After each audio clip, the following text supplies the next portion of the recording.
In today's video, we're talking about the relationship between a narcissist and an empath and why it can become a very dangerous and toxic one. So first, let's articulate the basics about what a narcissist is and what an empath is. A narcissist is a person with an incredibly inflated view of their own importance.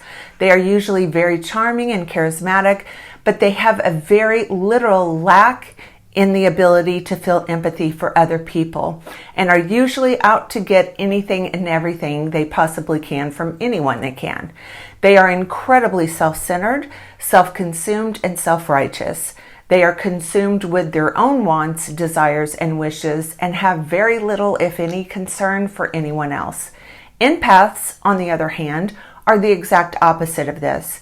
Empaths are incredibly attuned to others' emotions and sensitive to their feelings, to the feelings of other people. They also tend to prioritize the needs of others ahead of their own and give without being asked. They feel the emotions of other people in a very deep way, and they find meaning in helping others.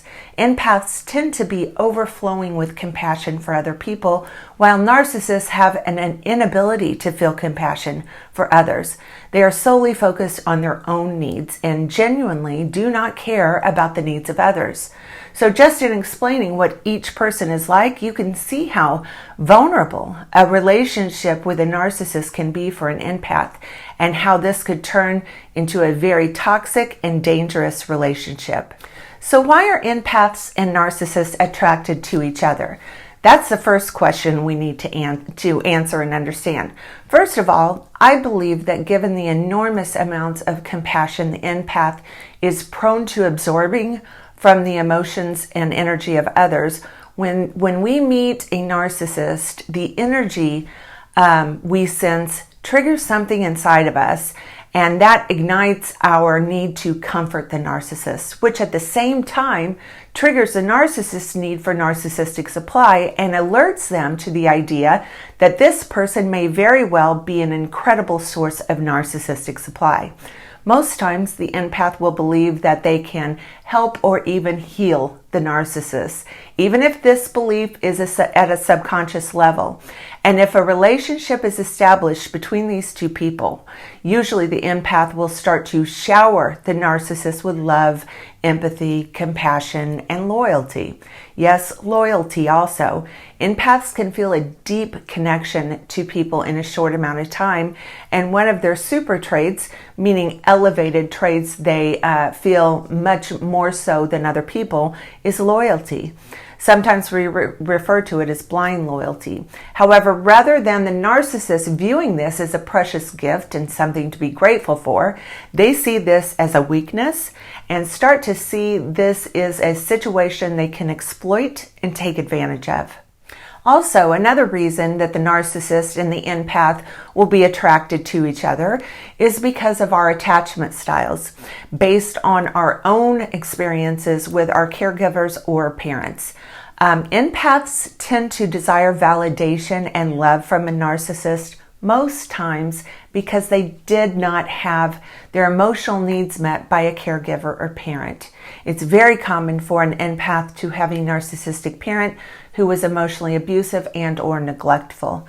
So as adults, we have a subconscious desire to recreate our relationship we had with our narcissistic parent in an effort to get it right. There's something called repetition compulsion that is nearly always at play here to one degree or another, meaning we try and get the love and attention and protection from a narcissist in our adult life that we did not receive from our narcissistic parent. However, usually we're not aware of the fact that both our parent and current narcissistic partner are incapable and unwilling to give us the things we are so desperately trying to achieve. We haven't figured that out yet. So we most likely believe that both our abusive narcissistic parent is indeed normal and that our current partner is as well, which both are false. However, because we believe these things, we tend to internalize the rejection and the abuse and neglect we are being exposed to as somehow being our fault. We typically have the belief that love is conditional because that's all we have ever really known.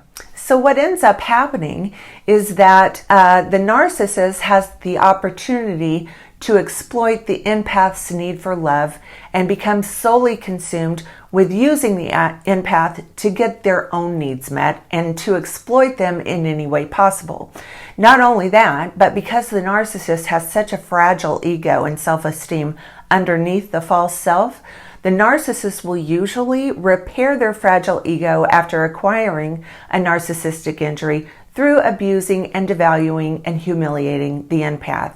And so the cycles of abuse will begin, and the narcissist will start fluctuating between love bombing cycles and devalue and abuse cycles, which will end up manifesting into a trauma bond, which is a literal addiction we develop to our abuser. And because the empath typically tends to project how they think and feel onto everyone else, especially their loved ones, we will adopt a deceptive narrative that tells us the narcissist is actually a good person deep down, but unfortunately has some bad days where they can become abusive. And the empath wants to believe that they can help heal the narcissist by loving them unconditionally, and mistakenly believe this is an actual possible and logical outcome. This can result in the empath staying with the narcissist for years and years.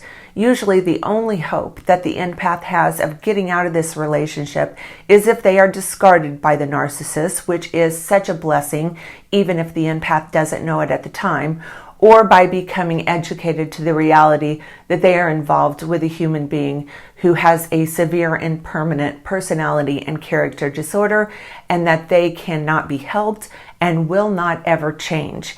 In fact, with age, they usually get worse and worse.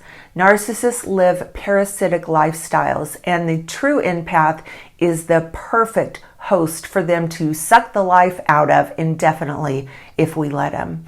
This is one of the many reasons why education about this topic is so critically important. Hopefully one day all of society will be educated and aware that these people exist in the world, and to protect themselves from ever getting involved with one of these people in the first place. Okay, that's going to do it for today's video. If you're new to this channel, I'd like to invite you to please subscribe. And if you're interested in private one-on-one narcissistic abuse recovery coaching with me, please visit my website, linked in the description below. Thanks for watching, everyone.